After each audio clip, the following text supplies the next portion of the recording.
It is good to be back in church.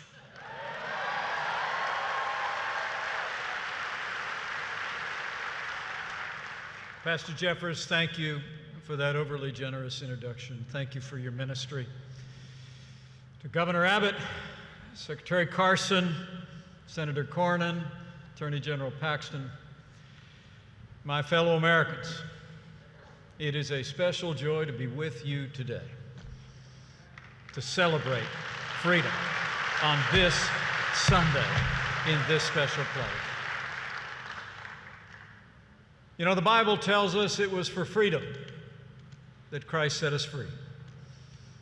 And I cannot think of a better place to celebrate freedom than here at First Baptist Dallas with all of you and with a man who just spoke and who has become so precious to your president, to your vice president, and to all who serve our nation in the White House. Would you join me in just showing your appreciation for Pastor Robert Jeffers, for his voice, for his ministry, for his courage, and for his faith. Thank you.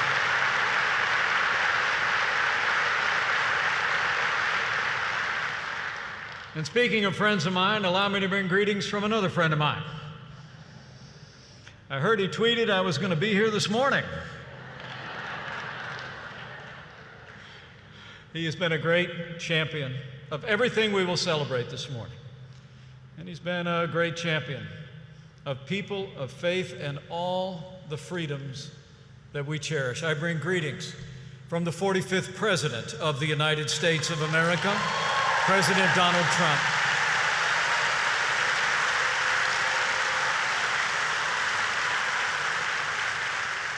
Just a few days ago, the President said these words.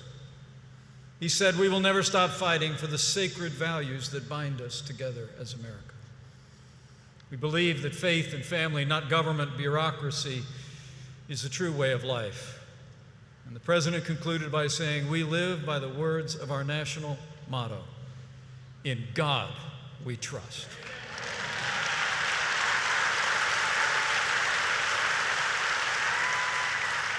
And so it can be said of First Baptist Dallas, since 1890, when a small group of believers laid the cornerstone of this church, this congregation has understood that the foundation of America is freedom, and the foundation of freedom is faith.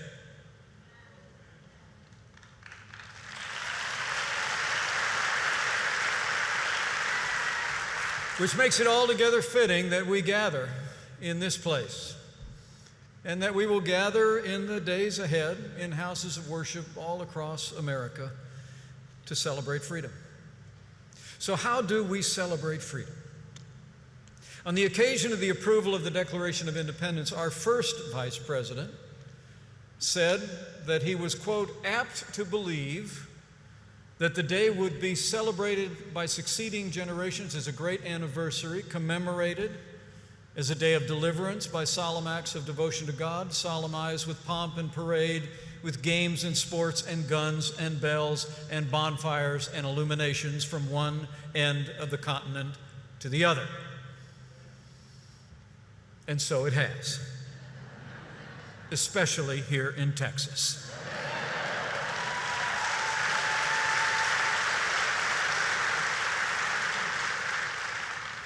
And even in these challenging times, Americans will find ways in the days ahead as we approach our Independence Day to celebrate just as John Adams described. But those of us who cherish freedom know that we do well to celebrate freedom every day. And to remember, as President Reagan said, the freedom is never more than one generation away from extinction. We didn't pass it on to our children in the bloodstream. It's to be fought for, protected, and handed down to them to do the same. And I'm proud to report to you, as your Vice President, that from the first days of this administration, that's exactly what President Donald Trump has been doing. Protecting, defending, and celebrating freedom of every American, of every race and creed and color. And to celebrate freedom means many things. To celebrate freedom means building an economy where every American of every walk of life can live the American dream. And under this president, we've allowed Americans to keep more of what they earn. We've rolled back the heavy hand of federal red tape at a historic pace. We've unleashed the vast natural resources of this land. And with that renewed freedom before the pandemic struck, American businesses, large and small, had created more than 7 million jobs in our first 3 years.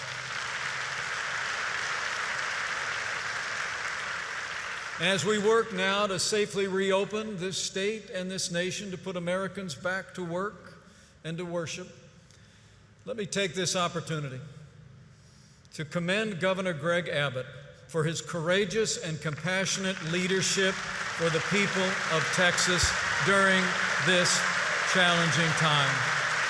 Thank you, Governor Abbott.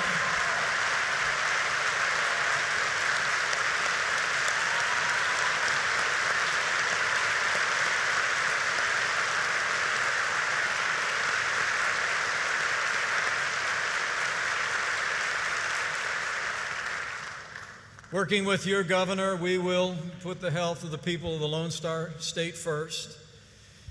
And every single day, we'll continue to reclaim our freedom and our way of life. As each day, we are one day closer to the day we put this pandemic in the past. And when we do, with this governor and this president, we'll bring Texas and America back bigger and better than ever before.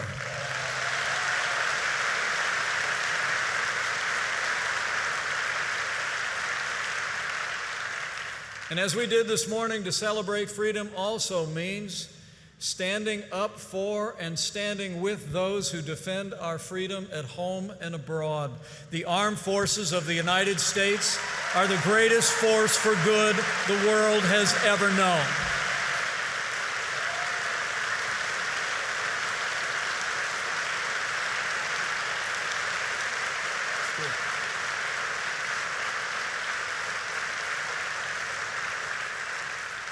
And under President Trump's leadership, I'm proud to report to you, after years of budget cutbacks that literally saw a significant portion of our Air Force aircraft on the ground being used as spare parts to keep other aircraft in the air, we've rebuilt our military.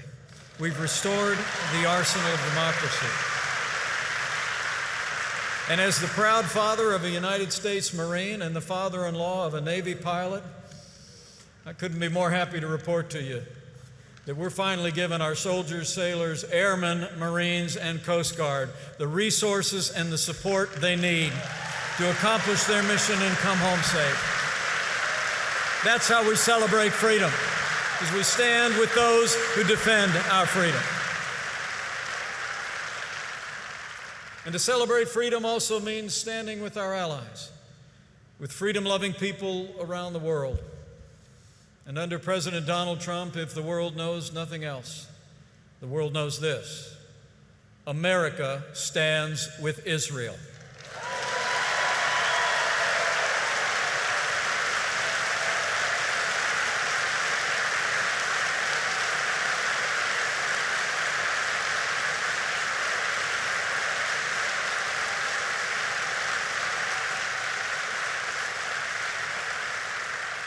And to celebrate freedom also means standing up for persecuted people of faith all over the world.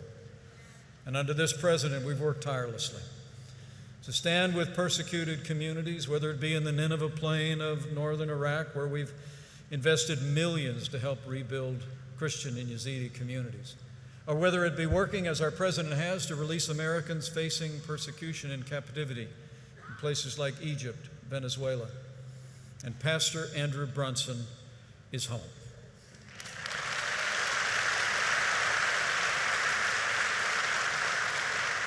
I'll never forget the day we were on the tarmac when 3 men who'd been held in captivity in North Korea arrived at Andrews Air Force Base in Washington, D.C. They came down the stairs, and with the Secretary of State at my side, they handed each one of us a 3x5 card that's now framed in my office. On one side was a word of thanks to us and to the president. And on the other side was a Bible verse as they were praising the Lord for being freed from captivity. They were men of faith, and they are free today.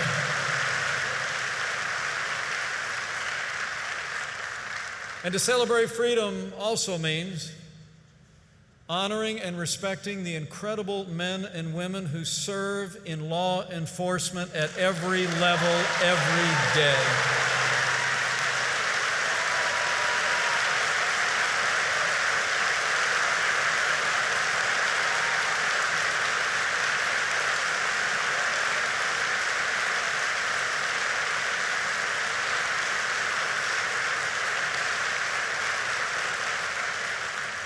The American people know most of those who put on the uniform of law enforcement every day are the best people in this country. They walk out the door every morning, they risk their lives to protect us and our families. But we all know the tragic events of recent days. And let me say, there's no excuse for what happened to George Floyd, and justice will be served.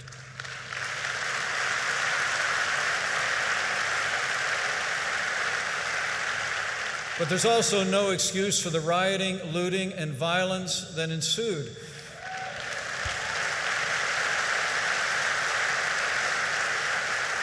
Burning churches is not protest. Tearing down statues is not free speech. There will be no tolerance for vandalism or violence in the United States, and we will prosecute those who do it to the fullest extent of the law.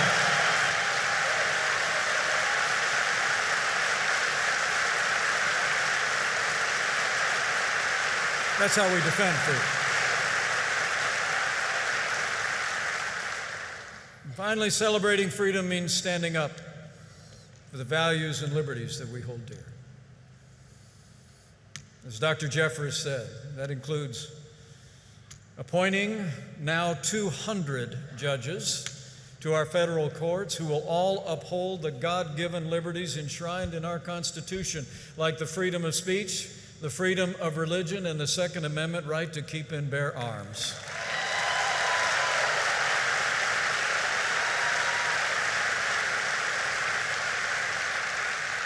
And none of it would have been possible without the strong support of the 2 senators from Texas who have stood with this president every step of the way. We want to thank Senator Ted Cruz, and join me now in thanking Senator John Cornyn for his principled, conservative leadership for our judiciary and our nation.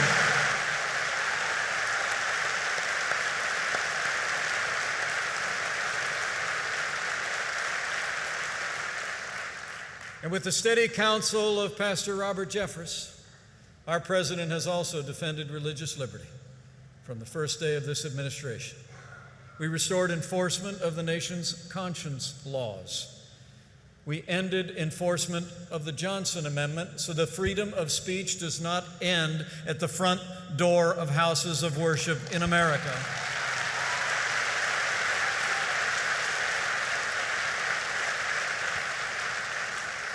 And like no other president in American history, President Donald Trump has stood without apology for the sanctity of human life.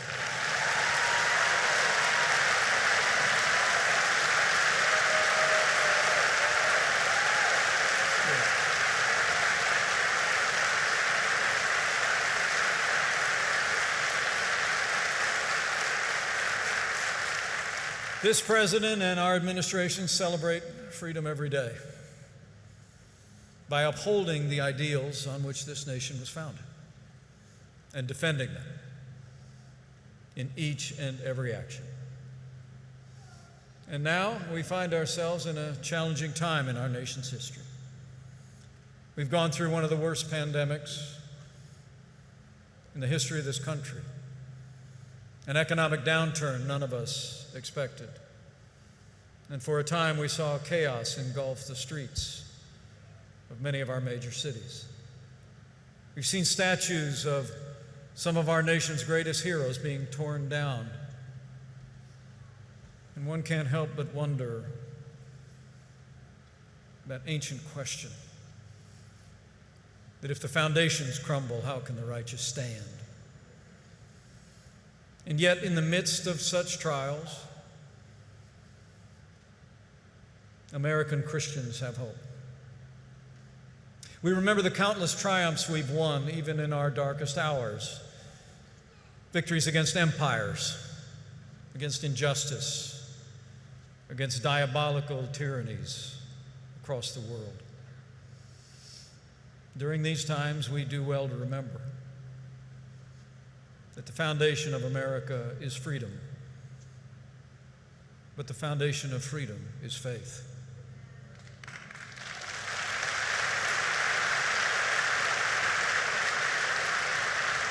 Our first president, George Washington, said, "Religion and morality are the essential pillars of civil society." And in his farewell address, he warned, "In vain would that man claim the tribute of patriotism, who should labor to subvert these great pillars of human happiness, these firmest props of the duties of men and citizens." He added, "Reason and experience both forbid us to expect that national morality can prevail in the exclusion of religious principle."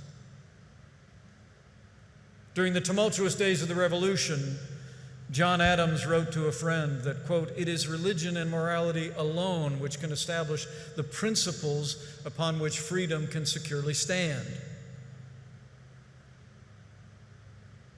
And when he became president, he said, "Our Constitution was made only for a moral and religious people. It is wholly inadequate for the government of any other." It is the faith of the American people that has sustained us through every dark hour of this nation's history. And it is the faith of the American people that will sustain us through these days.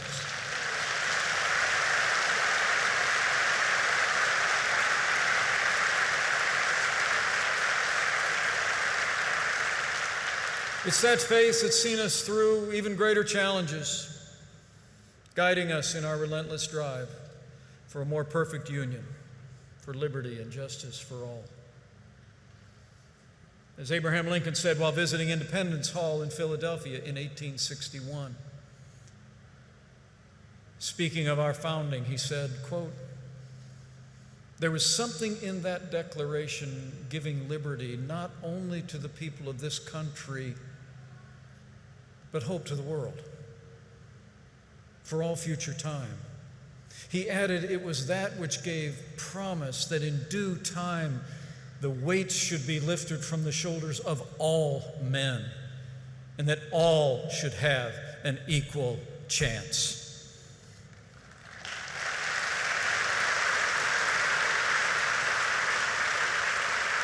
And it happened. Dr. Martin Luther King Jr. said of the same founding documents that they were a promissory note of America, a promise that was made that all are created equal and are endowed by their Creator with certain inalienable rights.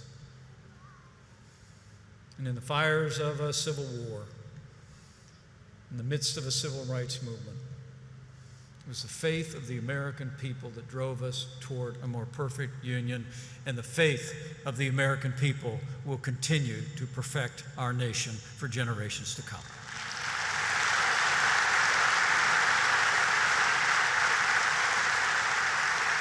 The foundation of America is freedom. The foundation of freedom is faith. And as President Lincoln reminded us, in words that perhaps providentially have already been on the wall of this church this morning.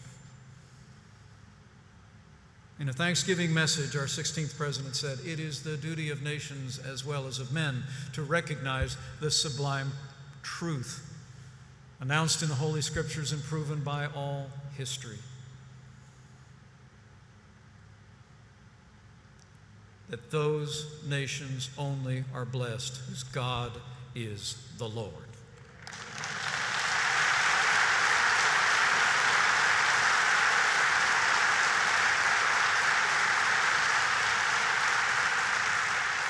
So in these challenging times, let's hold fast to freedom. Let's also hold fast to that faith.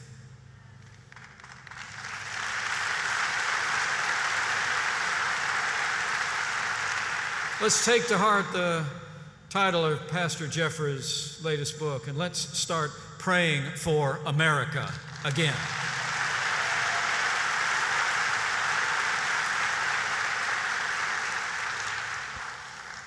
We're told that the prayer of the upright pleases him, and the prayer reaches heaven, his holy dwelling place. And in these times of great anxiety for many, the Bible tells us, don't be anxious about anything, but in every form of prayer and petition with thanksgiving, present your request to God, with the promise that the peace of God that passes all understanding will guard your hearts and minds in Christ Jesus.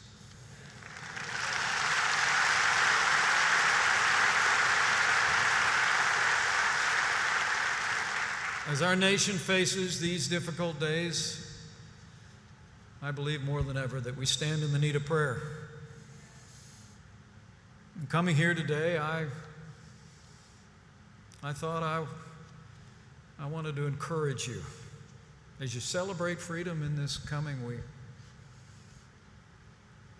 Practice prayer in a renewed way. As we think about the challenges, the loss of more than 125,000 of our countrymen. We think of the grief of those families. We think of those that are still struggling with this disease today. And those who have endured economic hardship in the midst of the challenges we face.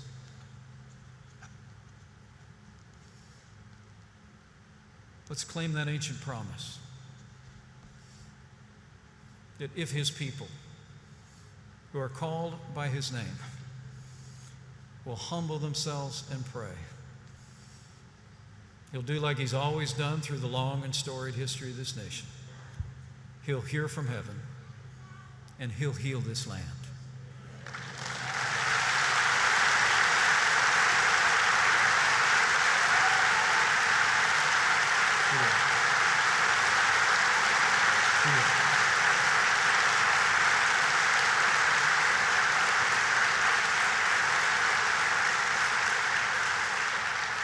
So thank you for letting me join you for this Celebrate Freedom Sunday here at First Baptist Dallas. I would have just come just to sit in a pew because it has been good for my heart to worship with you all this morning. And let me also say, it's the greatest honor in my life to be your vice president, and I thank you for myself and for my family.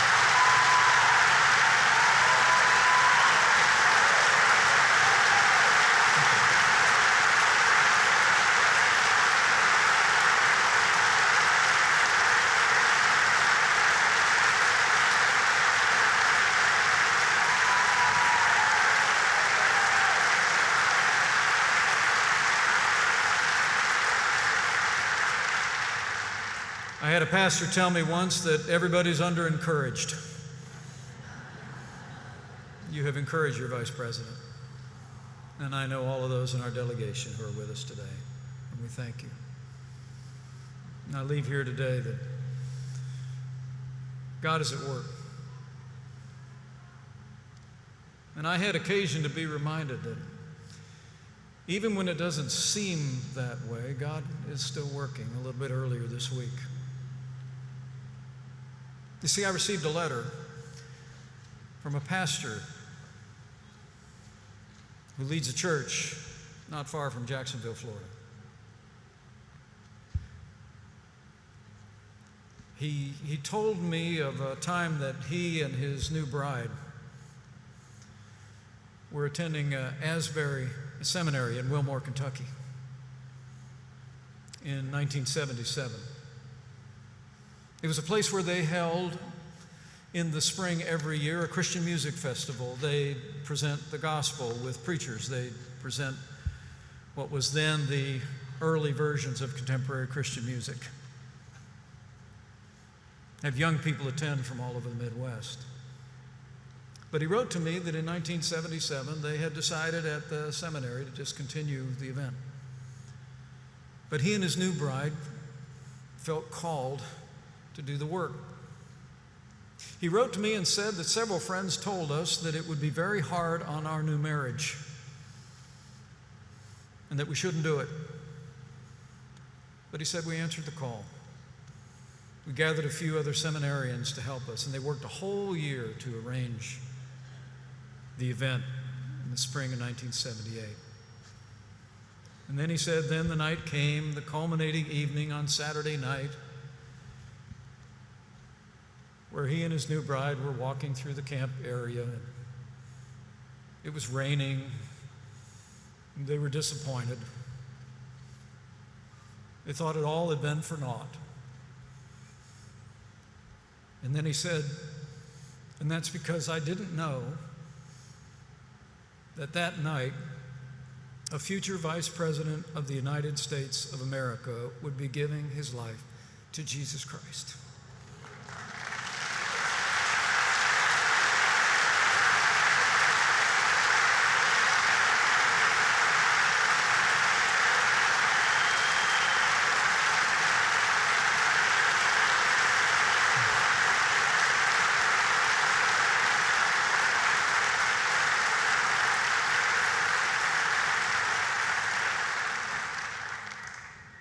He wrote to me, I cannot write this without tears.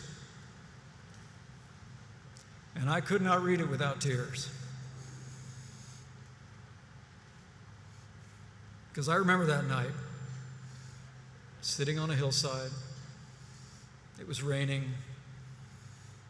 And it was like I heard the words for the first time. But God so loved the world that he sent his only begotten Son, that whoever might believe in him might not perish, but have eternal life. And I stood up and I walked down that night, not out of a sense of intellectual assent, but because my heart was broken with gratitude for what had been done for me on the cross. I'm working on a letter to that pastor, which I will not be able to write without tears. And I'm simply going to say to him and his wife, now I know who else to thank for that night so many years ago. The lesson in his letter was, even when things don't seem like they're going the way we expected, they're going the way he expected.